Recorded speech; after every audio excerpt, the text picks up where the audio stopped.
Vampires lived far longer than humans. Most were born, but a few were turned. In the past, they were known to live under a single ruler, a ruler whom they feared and obeyed for the continuity of his rule. Their only weakness is silver, not just any kind of silver though. It had to be melted at a certain temperature and covered in a substance that had gone extinct. In other words, only the government had access to weapons that could end a vampire's life. I almost felt bad that the knife I kept under my pillow was of little use. Even as I read through the pages, I couldn't find anything about vampires being psychic. Apart from having incredible strength, speed, and immortality, they seemed just like any other person. Well, except that they dislike sunlight, but even that was something they were adapting to. I closed the book and put it away. My stomach grumbled slightly, reminding me that I haven't eaten, but I didn't want to go downstairs either, in fear that I would run into Silas. I lay on her bed, staring up at the ceiling. Eventually, I grew drowsy and then fell asleep. I opened my eyes, only to find that it was morning the next day. I pulled myself up to a sitting position and rubbed the sleep from my eyes. I saw some food and water left on my bedside table. Mom must have left it last night. Too bad she hadn't woken me up, and now it had gone cold. I pulled myself to my feet and made my way toward the bathroom. I cleaned myself up before getting dressed. I threw on a black hoodie with matching pants and Air Max shoes. I pulled my hair into a high ponytail and then applied some mascara. I grabbed my bag and headed downstairs.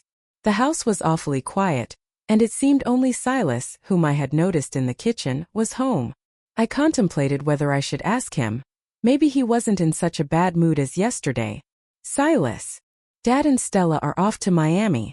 They won't be back until next week, he told me, even before I could ask. Once more, I was starting to wonder if my theory of him being psychic was true. Then, can you drive me to school? I've made breakfast. Eat first, then I'll take you. I nodded, saying a quick thank you to him before digging into breakfast. Silas was an incredible cook. Even better than Mom. I had once asked him if he had taken cooking classes, but he only brushed it off with a smile. He might be acting normal, but I could tell he was still distant from me. I finished my breakfast and followed Silas to his car. I got in and strapped on my seatbelt. Silas hopped into the driver's seat. The ride to school was silent. I would look over at him every once in a while, but Silas didn't take his eyes off the road even once. He kept his eyes ahead and gripped the steering wheel tightly. When he pulled up in front of my school, I had no other option but to step out. I watched the car drive off and gave myself a disappointed pat on the shoulder. Geez, why was it so hard to talk to him? It was like I became a coward in a single night. The bell for the first period hadn't rung yet as I walked through the halls to my locker. I opened it to take out my books when I heard fast footsteps approaching from behind me. Carrie! Carrie! Emily had tears running down her face as she stood in front of me. I instantly became alert and looked to the front of her dress for traces of blood splashes. There were none. Normally, my best friend only got like this when she came in contact with blood. Emily, what's wrong? See Carter. What did he do now? I asked with a bit of anger. I knew that asshole just couldn't keep away from Emily for long. Why couldn't he get the hint that she didn't want to be with him? I happened to run into him during the weekend. I didn't mean to get involved with him, but he seemed enraged about the fact that I was on a date and came marching over to threaten. Wait, you were on a date? With whom? Someone I met online, but that doesn't matter at the moment. So you're saying you ran into Carter while on a date with some guy you met online? And Carter got jealous and threatened you guys? No, he mostly threatened my date. Carter scared him shitless. But why didn't your date stand up for himself? David is human, Carrie. How in the hell is he a match for a damn vampire? Emily sighed and used her hand to wipe the tears from her face. She looked extremely sad. I like David, Carrie, but I'm afraid Carter might hurt him because of me. I am so confused that I can't even think properly. I wish Carter would just leave me alone and move on. I placed a comforting hand on her shoulder. It felt like Emily was going through a lot with this whole Carter thing. She was ready to move on with her life, yet her past kept showing up in front of her. I've known Emily since we were in preschool, and I hated seeing her so conflicted and hurt. I had to do something. This whole Carter situation had to end. Don't worry, Emily. I'll have a little talk with Carter Miller for you. I don't think you threatening him is doing much in my case, Carrie. Trust me, I can be a lot more convincing if I want to. Emily looked doubtful, but she still nodded, and I gave her a small hug. The bell soon rang, and we both went our separate ways. Fortunately, today was a Monday, and the first class I had for the day was actually with Carter. He was seated at the back with his friends as usual, not paying much attention to the class and still managing to have perfect grades at the end of the term. I sat in a seat beside the window and kept myself from staring in his direction. If I made it obvious that I might want to have another word with him, then he might just speed off before I can even approach him. It was against the rules for a supernatural to use their ability on school grounds, but it didn't mean I hadn't caught some of them doing it anyway. I supposed if I also had such cool abilities it would be impossible not to show them off. Biology wasn't my best subject. I tried to pay attention as much as I could, but Mr. Elliot always made it so difficult not to zone out with his thick accent. Finally, the bell rang, signaling the end of that period, and the beginning of my quest. I got out of my seat and approached Carter. Aston saw me coming and whispered something to the vampire's ear, causing him to frown. "Carter," I called out as I stood in front of him. I bluntly ignored the strange looks his little group flashed me. Maybe it was because of my outfit. I had to be the only girl in this school who wore hoodies on a hot day. But the thing was, I didn't feel much heat, just like I didn't feel the cold. I had just assumed it was some sort of gene I had gotten from my parents, so I never thought much about it. "What do you want, Jones?" "I want to talk to you." "Not a chance. I have gym class next. It will only take a minute. You'll be back with your group of weirdos before you know it." He flashed me an annoyed look at my words. I gave him a smile in return. He must have known I wasn't the type to easily give up, because he got on his feet with a heavy sigh. He walked ahead of me and I followed, knowing that he was leading us somewhere private to talk. He entered one of the classrooms, which wasn't in use at the moment, and turned to me. "What do you want?" "Emily. You need to stay away from her." "I see, so you're here to threaten me again?"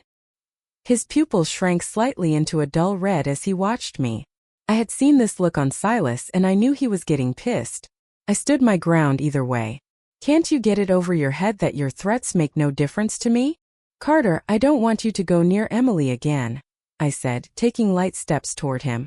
There was only a small space between us now. Carter was much taller than me, so I had to look up to meet his eyes. Those now scarlet eyes of his were beautiful. "Why do you think I give a living fuck about what you want?" he spat. Carter was getting pissed now, like really pissed. Most people would back down at the moment. They would probably scurry off with their tails wagging between their legs. But Carrie Jones wasn't most people. I mean, I had a ghost friend named Terry. Normal people couldn't handle that either, right? This thought caused my lips to curl up in a smile, which seemed to piss off Carter even more. "Carrie, I'm fucking warning you to mind your damned business."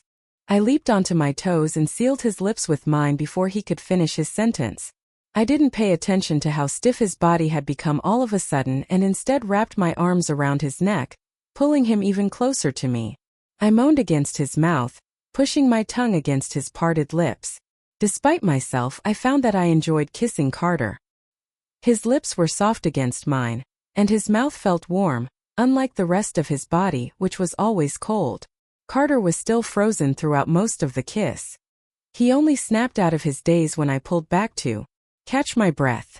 I looked up at him, feeling a slight flush spread across my cheeks. Carter was staring at me, his mouth slightly open in shock. He blinked a few times, as if processing what had just happened. His eyes were still tinged red, but I could see something else there now, confusion, mixed with an intense, unspoken curiosity. What the hell was that? His voice was hoarse and it took me a second to realize how close we were, how fast my heart was pounding in my chest. I had done something reckless, something impulsive, and now it felt like the room was too small. "You needed a reminder," I said, my tone more confident than I felt. "Stay away from Emily.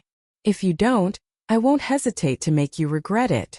Carter took a slow step back, his expression darkening as he ran a hand through his messy hair. "You're insane." "Maybe. But it worked, didn't it?" I kept my voice calm, trying to ignore the adrenaline rushing through my veins. I needed to keep control of this situation. His gaze flicked to the door for a moment, as though weighing his options. You think you can control me? You're just a human, Carrie. You have no idea what you're dealing with. I'm not trying to control you, I said, taking a step toward him. But I am making it clear that if you hurt Emily again, I will come for you. And I won't stop until I make you regret it. Got it? For a moment, Carter didn't say anything. He just stood there, staring at me with a mixture of disbelief and something else that I couldn't quite place. Then with a slight smirk he spoke. I'm not scared of you, Jones. But this isn't over. I raised an eyebrow, a challenging smile playing at the corners of my lips. It never is with you, is it? With one last piercing look, Carter turned and walked out of the room, his footsteps echoing in the silence that followed. I stood there for a moment, breathing heavily as the reality of what had just happened started to settle in. What the hell had I just done? Shaking my head, I took a deep breath and walked back out of the classroom. I had no idea what kind of mess I just stepped into, but I knew one thing for sure. Carter Miller wasn't going to make this easy. But neither was I. It was time to put an end to this once and for all.